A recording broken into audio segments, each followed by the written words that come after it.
Nous sommes souvent repris dans notre travail. Je pense que vous savez que tous ceux qui servent Dieu ont le désir de toujours mieux faire pour lui. Servir Dieu est une bonne et excellente entreprise. Assez souvent, cela requiert de notre part la souffrance, le sacrifice, se dépenser et être dépensé. Cependant, bien souvent, dans notre service, nous ne parvenons pas à toucher la vie. Au lieu de cela, nous avons le sentiment d'avoir été en contact avec la mort. Nous sommes affaiblis intérieurement et nous sommes intérieurement désapprouvés. À quel moment avons-nous mal agi? C'est lorsque nous avons conçu l'idée de travailler d'une certaine façon pour Dieu, que nous avons faibli intérieurement et que nous avons été repris. Il est tout à fait possible d'être réprimandé aussi sévèrement lorsque nous faisons le bien que lorsque nous faisons le mal. Beaucoup pensent que le Seigneur ne nous corrige que lorsque nous péchons. Permettez-moi de dire que celui qui demeure en nous, bien souvent nous réprimande aussi lorsque nous faisons de bonnes choses. Car le principe pour Dieu, ce n'est pas l'arbre de la connaissance du bien et du mal, mais celui de l'arbre de la vie. La connaissance du bien et du mal est inadéquate, puisque la finalité est une question de vie. Le jour où quelqu'un mange le fruit de l'arbre de la connaissance du bien et du mal, il meurt. Seul l'arbre de vie est vivant. Il existe deux sortes de vie parmi les enfants de Dieu. L'une est remplie de choses, tandis que l'autre, c'est Christ. En apparence, elles semblent identiques. C'est pourquoi il est extrêmement difficile de percevoir ce qui les différencie.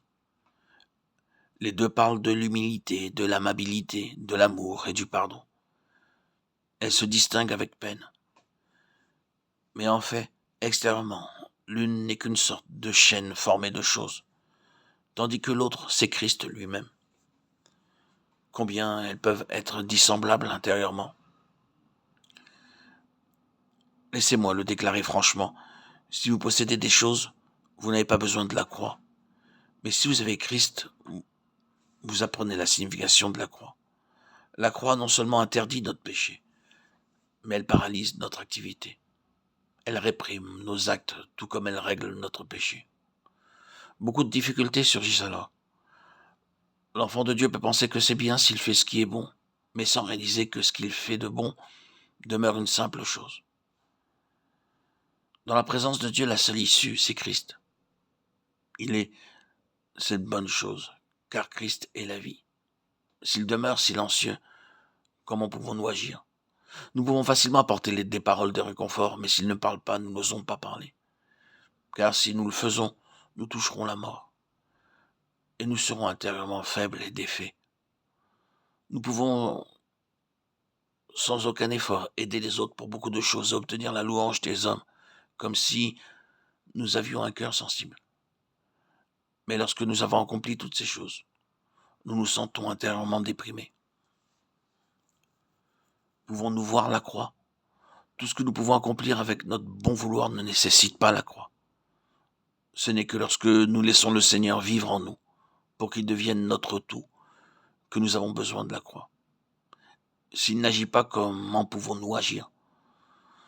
Nous avons besoin de demander à Dieu qu'il nous délivre de nos bonnes œuvres, comme nous le lui demandons aussi pour nos péchés. Souvent, il est relativement plus facile d'être délivré du péché, puisque le péché est condamné, que d'être délivré de la vie naturelle, puisque pour beaucoup, elle n'est ni condamnée,